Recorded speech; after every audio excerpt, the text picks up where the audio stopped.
Hey folks, welcome back to 2230. Today, we're diving into some significant updates in Singapore's transportation scene.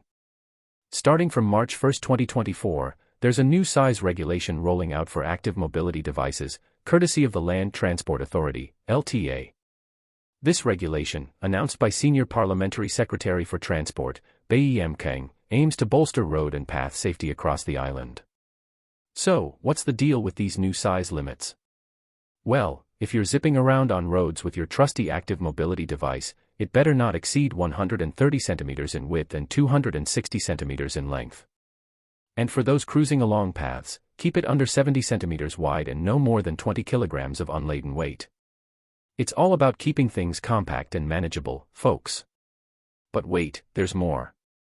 Every active mobility device must pack at least one functional handbrake. Footbrakes are A-OK for recumbent bicycles, though. And here's a heads up, no motors allowed on these devices. So, if you were planning on adding a little extra oomph to your ride, you might want to reconsider. Now, let's talk recumbents. If you're a fan of these laid-back bikes, there's an extra step for you. You'll need to sport a bright-colored flag on a pole of the appropriate height. Safety first, right? But why the sudden emphasis on these regulations? Well, it's all about making Singapore's roads and paths safer for everyone. Mr. Baey highlighted that last year, the Active Mobility Advisory Panel proposed these measures to amp up path safety. And the government?